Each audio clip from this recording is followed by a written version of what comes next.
Il est bon de louer le Seigneur. Et nous voulons qu'ensemble nous puissions chanter « Je loue ton nom », ce nom qui n'a point de semblable.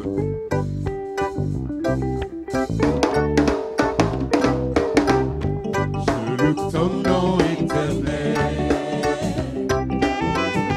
Seigneur, je célèbre ta beauté.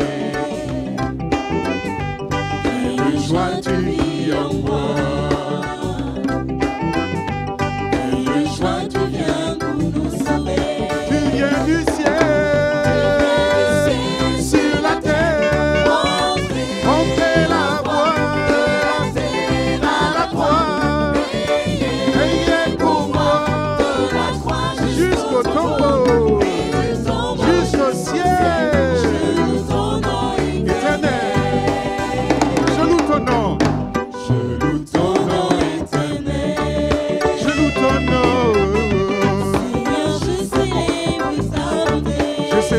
Ta beauté.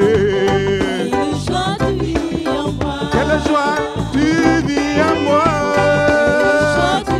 Oh, tu viens du ciel. Tu viens du ciel sur la terre. Montrer la voie de la terre à la croix. Payer pour moi de la croix jusqu'au tombeau. Et du tombeau jusqu'au ciel. Je loue ton nom sur la terre, montrer la voie à la croix, payer pour moi jusqu'au tombeau, jusqu'au ciel. Oh, je loue ton nom, je loue ton nom. Je loue ton nom et nous voulons louer le nom du Seigneur et nous voulons affirmer que nous croyons en Jésus. Il est dit, crois au Seigneur Jésus-Christ et tu auras la vie éternelle. Crois au Seigneur Jésus-Christ et chante avec nous, je crois en Jésus. Je crois en Jésus. Je crois qu'il est le Fils de Dieu. Je crois qu'il est mort et ressuscité. Je crois qu'il a payé pour tout. Et je crois qu'il est ici. Et je crois qu'il est ici. Présent au milieu de nous. Tout puissant pour nous guérir. Tout puissant pour nous guérir. Et par sa grâce nous pardonner. Je crois en toi, Seigneur. Je crois en toi, Seigneur. Je crois que tu es le Fils de Dieu. Je crois que tu es mort et ressuscité. Je crois aussi, je crois que tu as payé pour nous tous. Et je crois, oh oui, et je crois que tu es là. Présent au milieu de nous. Tout puissant pour nous guérir. Tout puissant pour nous guérir. Et par ta grâce nous pardonner. Oui, je crois. Je crois en toi, Seigneur. Je crois en toi, Seigneur. Je crois que tu es le Fils. Tu es le Fils de Dieu. Oh oui, oh oui. Je crois que tu as payé pour tout. Et je crois, et je crois. Et je crois que tu es là. Et je crois que tu es là. Présent au milieu de nous. Présent au milieu de nous. Tout puissant pour nous guérir. Tout puissant pour nous guérir. Et par sa grâce, nous pardonner. Reçois le pardon. Reçois le pardon. Reçois le pardon et sois restauré au nom de Jésus-Christ. Amen.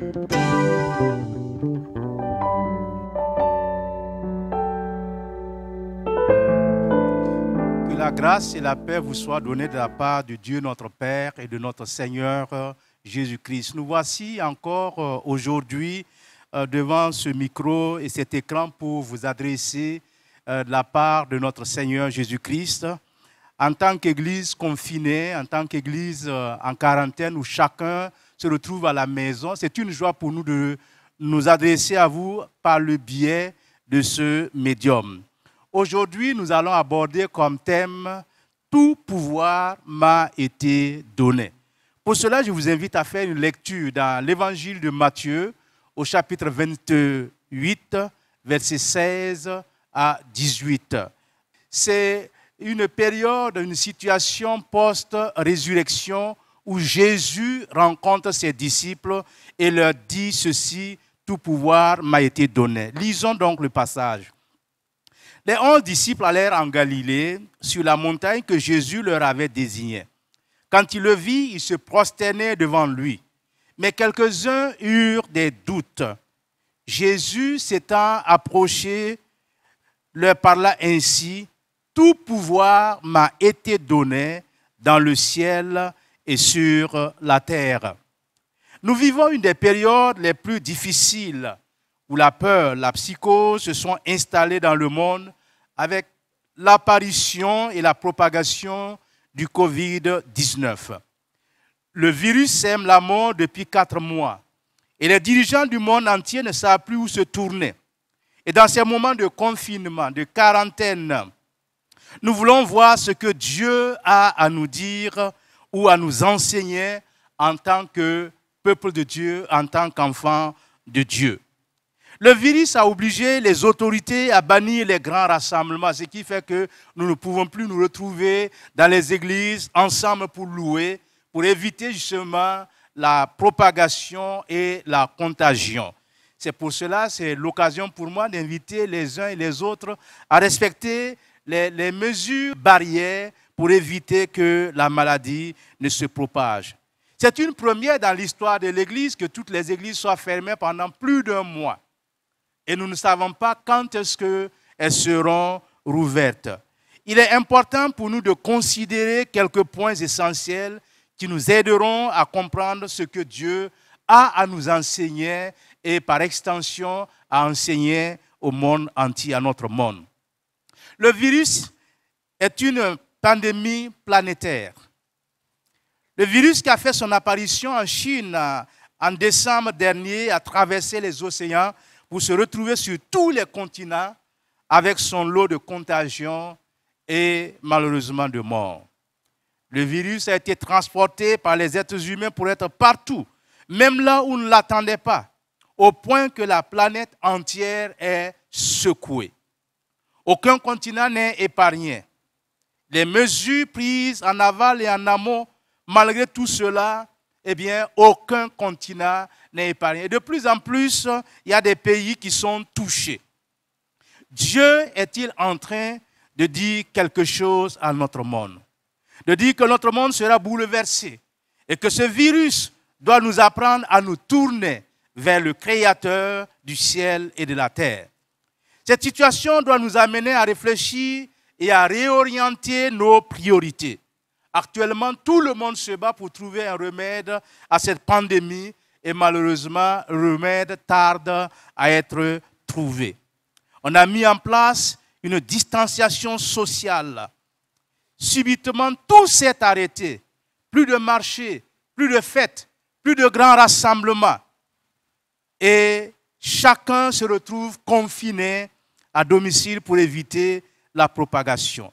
Les professeurs et les professionnels de la santé n'ont pas eu le remède ou le vaccin jusque-là contre le Covid-19. C'est comme si Dieu disait aux hommes, arrêtez et sachez que je suis Dieu. En effet, le psaume 46, versets 11 et 12 dit, arrêtez et sachez que je suis Dieu. Je domine sur les nations, je domine sur la terre. L'Éternel des armées est avec nous. Le Dieu de Jacob est pour nous une haute retraite. C'est pourquoi le peuple de Dieu, malgré tout ce qui se passe, doit être serein. Parce que le Dieu de Jacob est pour nous une haute retraite. Le virus a montré à l'homme ses limites. Je dirais malgré les progrès de la science et de la médecine, l'homme, depuis 4 mois, ne peut apporter une solution ou une réponse définitive à la pandémie. L'homme s'est vanté de sa conquête de l'espace, de sa technologie, de ses progrès. Mais ce petit virus a montré une fois de plus les limites de l'homme malgré toutes ses avancées dans divers domaines. L'homme ne peut se vanter devant une telle limitation qui, jusqu'à présent, n'a trouvé aucun remède. Que dit donc face à une telle situation? Dieu est-il en train de dire à l'homme que c'est lui qui a tout pouvoir et qui ne permet pas tout? Parce que selon certaines situations, ce virus qui, semble-t-il, s'est échappé d'un laboratoire est en train de faire des ravages. Et l'homme ne peut absolument rien faire. Pendant que les hôpitaux sont pleins, que les morts s'entassent dans les morgues, que faire sinon que se tourner vers Dieu? C'est aussi là la mission de l'Église, de crier au secours et de demander à Dieu son intervention dans une période aussi trouble, même incertaine en ce moment. Ce virus, cette maladie, a aussi montré que l'Église n'est pas le bâtiment. Parce que pendant longtemps, on pensait que l'Église, c'est le bâtiment où les gens se rencontrent. L'Église n'est qu'un lieu de rassemblement. Et avec le confinement et l'interdiction de rassemblement en masse, l'Église a dû se réorganiser en faisant un usage intentionnel des médias et des outils de la communication. Des plateformes comme YouTube, Facebook, Zoom et autres sont massivement utilisées pour faire passer le message de l'Évangile. Et c'est justement un de ces médias que nous utilisons pour vous faire parvenir le message en ce jour où habituellement nous devons nous rencontrer dans ce que nous appelons la maison de Dieu. Mais depuis leur maison et leur lieu de confinement, les enfants de Dieu et leurs familles peuvent suivre et véhiculer le message d'amour qui leur est transmis. Ça veut dire que malgré tout cela, on ne peut pas limiter l'Église. On ne peut pas limiter les moyens de Dieu pour atteindre l'humanité. Et c'est la raison pour laquelle nous vous invitons à être pendant ce moment des acteurs de la propagation de la bonne nouvelle. Pendant que le virus se propage, nous aussi propageons la bonne nouvelle. Répandons la bonne nouvelle du salut en Jésus-Christ. Parce que pendant des moments comme ceux-ci, eh bien, c'est l'occasion pour les uns et les autres de se poser des questions et nous pouvons leur apporter les réponses nécessaires. En considérant ce qui se passe dans notre monde, tout semble s'être arrêté d'un coup. Même la communion fraternelle manque à tout le monde. La distanciation sociale semble éloigner les frères et les sœurs. L'ennemi de nos âmes semble avoir réussi à fermer les églises. Mais il oublie que l'Esprit Saint nous lie les uns aux autres et que l'église n'est pas uniquement un bâtiment. Cela sert de lieu de rassemblement. Mais il oublie aussi que l'Esprit Saint nous lie les uns les autres et que nous sommes le temple, l'habitation du Saint-Esprit. C'est la raison pour laquelle l'apôtre Paul écrit aux Corinthiens dans sa première lettre, au chapitre 6, verset 19, et leur dit ceci: « Ne savez-vous pas que votre corps est le temple du Saint-Esprit qui est en vous, que vous avez reçu de Dieu et que vous ne vous appartenez pas à vous-même. » Oui, notre corps est le temple du Saint-Esprit. Dieu y habite. Et même pendant ces moments difficiles de quarantaine, de confinement, de restriction, je dirais des libertés de mouvement, eh bien, nous avons le Saint-Esprit en nous qui nous guide, qui nous conduit et qui nous montre la voie que nous devons suivre. Nous sommes une habitation spirituelle. Donc, le lieu où nous nous trouvons importe peu, pourvu que notre corps soit effectivement et réellement le temple du Saint-Esprit. Oui, notre corps doit être le temple du Saint-Esprit. Et nous sommes une habitation spirituelle du Dieu vivant. Dans les pays fermés à l'Évangile, les chrétiens n'ont pas le droit de se réunir publiquement. Mais cela n'a pas empêché l'Église de prospérer et de rester vivante en dépit des fermetures de lieux de culte. Il y a des pays fermés où nos frères et nos sœurs, même avant la maladie, ne pouvaient pas justement se réunir. Mais Dieu leur permet de se rencontrer d'une manière ou d'une autre et l'Église est en train de grandir, l'Église est en train de prospérer. Malgré tout ce que le monde vit en ce moment, une question revient. Dieu semble silencieux. Dieu semble se taire. Dieu semble ne rien dire. Pourtant, nous venons de lire qu'il a tout pouvoir dans le ciel et sur la terre. Il suffisait qu'il dise un mot et la pandémie va s'arrêter. Mais est-ce à dire que Dieu ne se préoccupe pas de sa création? Bien sûr que non. La Bible dit que toute chose concourt au bien de ceux qui aiment Dieu. Dieu, à travers cette pandémie, a un plan pour l'humanité. La Bible nous dit que toute chose concourt bien sûr au bien de ceux qui aiment Dieu. Mais maintenant que les hommes reconnaissent leurs limites, que malgré leur savoir, malgré leur progrès, un petit virus est hors de leur portée. Et maintenant qu'ils reconnaissent qu'ils sont limités, qu'ils font appel à tout le monde, que la science et la médecine ont aussi leurs limites. La question que je me pose et que je vous pose est celle-ci. Ces hommes ne vont-ils pas se tourner vers le Créateur? De ce malheur qui frappe l'humanité, la gloire reviendra à Dieu seul. Et que retenir justement pendant ces moments où nous sommes confinés, pendant ces moments où nous ne pouvons pas nous rencontrer? Nous devons reconnaître tout d'abord que Dieu, il est Dieu. L'homme, à un certain moment, a voulu prendre la place de Dieu, a voulu remplacer Dieu. Mais Dieu leur montre qu'il est Dieu, assis sur son trône, et qu'il ne cédera pas sa gloire à un homme.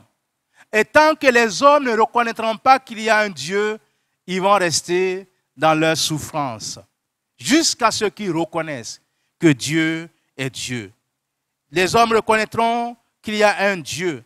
Et c'est en ce moment-là qu'ils vont demander le secours à Dieu.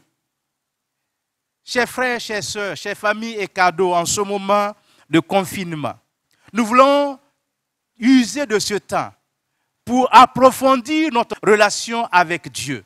Et cela est très important pour nous parce que ce n'est pas un temps où nous devons juste laisser les choses aller facilement, mais un temps de rencontre, un temps d'intercession, un temps de méditation, un temps de lecture, mais aussi un temps de communion avec le roi des rois. Quand nous allons reconnaître cela, nous tourner vers Dieu, eh bien, nous allons avoir le secours de Dieu.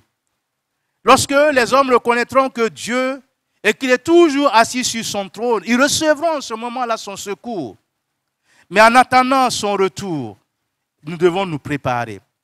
Cela me rappelle une prophétie donnée par feu le pasteur David Wilkerson en 1986 et relayée par les médias sociaux où il disait qu'il a reçu une vision de Dieu. Il voyait une plaie, un fléau frapper le monde entier et que la ville de New York était la plus touchée.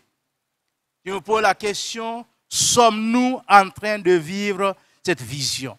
Parce qu'aujourd'hui, New York est devenu l'épicentre de la pandémie, avec des milliers de morts. Nous devons donc nous préparer, car ces événements aussi annoncent la fin des temps. C'est pourquoi l'apôtre Paul écrit à Timothée dans sa deuxième épître, au chapitre 3, verset 1, il lui dit ceci, « Sache que dans les derniers jours, il y aura des temps difficiles. » Sommes-nous réellement en train de vivre ces temps difficiles? À chacun de nous d'analyser et de trouver la réponse. Mais tout montre que le monde tire vers sa fin. Chers frères, chères sœurs, en ce moment, nous devons reconnaître Dieu. Nous devons le reconnaître dans nos voies, dans nos vies, dans nos familles, dans notre travail, dans notre situation, dans notre monde. De reconnaître que Dieu, il est Dieu. C'est vrai, c'est des moments très difficiles. C'est des moments où on se pose beaucoup de questions. Mais Dieu voudrait nous amener à réfléchir et surtout à nous tourner vers lui. Je voudrais conclure cette méditation en disant à chacun de nous de prendre ces moments pour réellement nous tourner vers Dieu. Pour réellement demander à Dieu qu'est-ce qu'il nous veut pendant ces périodes aussi difficiles. Parce que chacun se pose la question. Tout semble s'être arrêté. Plus de liberté, plus de fêtes, pratiquement plus de marché. Rien. Chers amis, reconnaissons que par là, Dieu a un message pour l'humanité. Soyons attentifs. Parce que ces temps de la fin que nous vivons nous rappellent le retour prochain de notre Seigneur Jésus-Christ. Que retenir donc de cette pandémie? Dieu voudrait attirer les hommes à lui, afin qu'ils le reconnaissent, afin qu'ils s'approchent de lui, afin qu'ils le cherchent de tout leur cœur. Parce que la Bible dit, si nous le cherchons, nous le trouverons. Et que fait l'homme à ce moment? L'homme est à la recherche des choses qui lui échappent. Mais en ce jour où nous adorons le Seigneur, ma prière en ces moments difficiles est que nous puissions nous tourner vers le Seigneur. Lui, il a certainement une solution à cette pandémie. Il a une réponse à cette pandémie. Mais pendant ce moment, que faisons-nous? Il y a des gens certainement qui disent que Dieu est la cause de tous ces problèmes-là. Non, Dieu nous aime. Et Dieu voudrait simplement attirer notre attention pendant ces moments. Que Dieu nous bénisse et que ces moments nous servent à nous approcher de lui. Nous allons prier et demander au Seigneur sa grâce pendant ces moments. Seigneur notre Dieu et notre Père, nous voulons nous humilier devant ta face et te reconnaître dans toutes nos voies. Reconnaître que tu es Dieu dans les cieux et sur la terre. En reconnaissant comme ton Fils Jésus, après sa résurrection, l'a dit à ses disciples, que tu as tout pouvoir dans le ciel et sur la terre. C'est pourquoi nous t'invoquons. Nous demandons, Seigneur, que tu fasses grâce. Seigneur, fais grâce maintenant. Pardonne à l'humanité. Pardonne nos fautes. Pardonne nos péchés. Pardonne nos transgressions. Et guéris notre nation. Guéris notre monde. Et donne-nous, Seigneur, pendant ces moments, de nous tourner vers toi et de te reconnaître comme le seul Dieu. Sois béni, Seigneur, et sois exalté. Et merci d'exaucer nos prières. Dans le précieux nom de notre Seigneur Jésus-Christ, nous avons prié. Amen.